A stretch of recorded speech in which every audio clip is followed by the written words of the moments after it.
최근 러시아 관련 뉴스가 전 세계를 떠들썩하게 하고 있습니다. 우크라이나를 향한 러시아의 물리적 공격이 시작될 수 있을 것이라는 우려 때문에 전 세계 여러 나라들은 혹시 모를 경제적 피해를 우려하고 있습니다. 하지만 현재 가장 초조해하고 있는 사람은 아마도 러시아 푸틴 대통령일 것입니다. 자세한 내용 전해드리겠습니다. 사실 푸틴 러시아 대통령은 다급한 상황에 처해 있습니다. 러시아가 지난해 말부터 우크라이나 국경에 10만 명 규모의 군을 집결시킨 것을 경계하는 서방 국가들은 우크라이나 인근 동유럽 지역에 파병할 준비에 들어갔습니다. 최근 미국과 러시아의 관계는 냉전기 이래 가장 높은 긴장 상태를 보여주고 있습니다. 러시아는 천연가스 생산량 세계 2위와 원유 생산량 세계 3위를 차지하고 있습니다. 그래서 러시아가 경제 제재를 하면 세계 경제 전체에 악영향을 끼칠 수 있습니다. 하지만 푸틴 러시아 대통령에게 있어서도 미국의 경제 제재는 위협적이며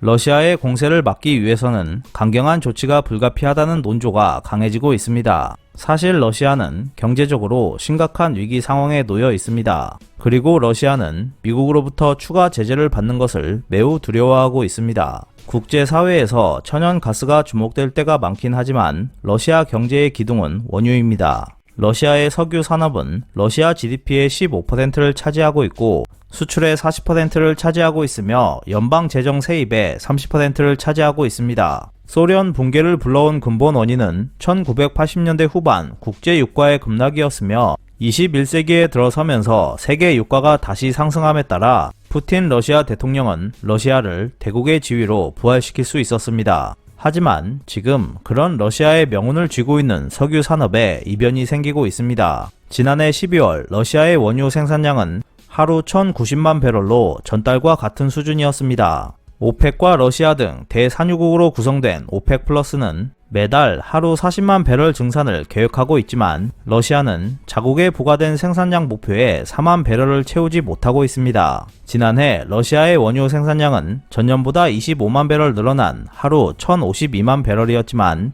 소련 붕괴 이후 최고치인 2019년의 하루 생산량 1125만 배럴에 못 미치고 있습니다. 러시아의 노박 에너지 담당 부총리는 올해 원유 생산량이 하루 1080만에서 1120만 배럴로 증가해 5월까지 C19 이전 수준으로 돌아갈 것이라고 했지만 시장에서는 여름이 끝나갈 때까지 C19 이전 수준으로 돌아가지 않을 것이라는 회의적인 전망이 나오고 있습니다. 그 이유는 러시아의 원유 매장량 자체가 감소하고 있음이 드러나고 있기 때문입니다. 러시아를 석유 강국 지위로 끌어올린 것은 서시베리아의 투맨주를 중심으로 한 유전지대였습니다. 그간 이곳에 거대 유전이 집중되면서 생산 비용이 낮았지만 반세기 이상에 걸쳐 대규모 개발이 계속된 결과 서시베리아 지역의 원유 생산은 벌써 정점을 지나 감소하는 단계에 접어들었습니다. 러시아가 원유 생산량을 유지하기 위해서는 동시베리아나 북극권 등에서 새로운 유전을 개발해야 했습니다. 하지만 2014년 3월 러시아가 무력을 동원해 우크라이나로부터 크림 반도를 병합하면서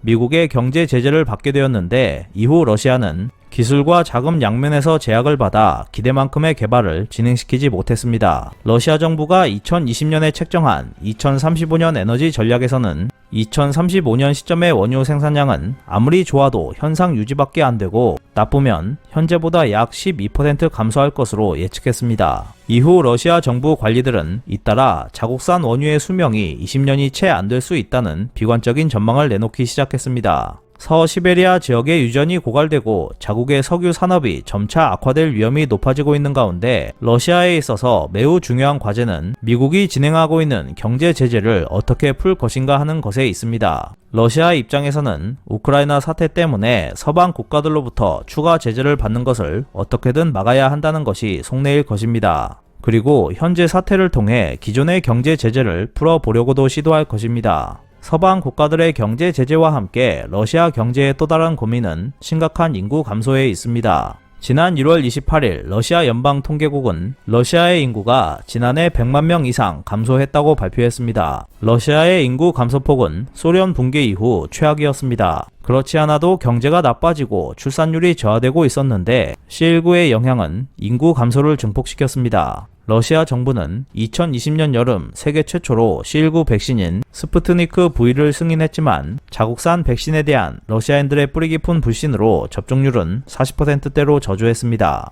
이것도 출생률에 악영향을 주었습니다. 현재 서방 국가들 사이에서는 러시아는 언제든지 우크라이나를 공격할 수 있다라는 주장이 높아지고 있지만 인구 감소가 심각한 러시아가 대규모 피해를 감수할 수 있을 것인지에 대해서는 의문이 따르고 있습니다. 이뿐만이 아닙니다. C19 이상으로 러시아를 힘들게 하고 있는 것은 전 세계적으로 진행되고 있는 인플레이션입니다. 러시아에서는 2020년부터 식료품을 중심으로 인플레이션이 진행되고 있습니다. 지난해 12월 러시아의 인플레이션율은 8.4%로 러시아 중앙은행의 목표치였던 4%를 2배나 넘어섰습니다. 그리고 우크라이나 사태가 급박해지면서 러시아의 화폐인 루블화 가치도 덩달아 떨어졌고 그로 인해 수입품 가격은 폭등했습니다. 이 때문에 시장에서는 러시아의 인플레이션율이 조만간 두 자릿수가 될 것이라는 우려가 높아지고 있습니다. 러시아 중앙은행은 2021년 3월에 금리를 기존 4.25%에서 4.5%로 처음 인상했습니다. 그리고 이후 하루가 멀다 할 정도로 금리를 올리기 시작했습니다. 2021년 4월에는 0.5%를 인상했고 6월에도 0.5%, 7월에는 1%, 9월에는 0.25%, 10월 0.75%, 12월 1%를 인상했으며 지난 2022년 2월 11일에는 또다시 1% 금리 인상을 단행했습니다. 그 결과 현재 러시아의 기준금리는 1년도 안 된 사이 4.25%에서 9.5%까지 치솟아 버렸습니다. 이에 따라 러시아 경제는 금리 상승에 따른 경기 악화도 가시화되고 있습니다. 이러한 이유들 때문에 푸틴 정권이 장기 집권하는 것에 대한 러시아인들의 불만은 그 어느 때보다 높아져 버렸고 인플레이션과 불경기가 동시에 진행되는 스태그플레이션이 발생할 위험은 더욱 높아져 버렸습니다. 소련이 붕괴한 후 1990년대 초 인플레이션과 경제 혼란은 지극히 심각했습니다. 현재 러시아에서 나타나고 있는 인플레이션은 소련 붕괴 때의 악몽을 떠올리게 하고 있습니다. 그러한 우려는 분명 푸틴 대통령의 뇌리에 충격을 주었을 것입니다. 러시아는 한편으로 강한 모습을 보이고 있지만 다른 한편으로는 매우 취약한 경제 구조를 가지고 있었습니다. 러시아는 서방 국가들이 추가 경제 제재를 발동하면 확실히 궁지에 몰리게 됩니다. 그 경제 제재 효과가 너무 강하면 러시아가 군사 행동을 일으킬 가능성도 커질 수 있습니다. 벼랑 끝에 몰린 러시아가 경제를 도외시한 행동을 하지 못하도록 국제사회는 냉정하고 신중한 대응을 해야 할 것으로 보입니다. 현재 한국도 러시아발 시장 충격을 최소화할 수 있는 여러가지 대책들을 마련하고 있습니다. 하지만 항상 위기 뒤엔 기회가 찾아오기 때문에 다른 나라들이 러시아를 외면하는 사이 이후 러시아 시장을 공략할 방법까지 점검할 필요가 있어 보입니다.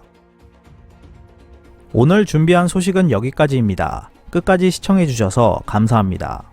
여러분의 좋아요와 구독은 영상 제작에 큰 힘이 됩니다. 앞으로도 피커TV에 많은 관심 부탁드리겠습니다.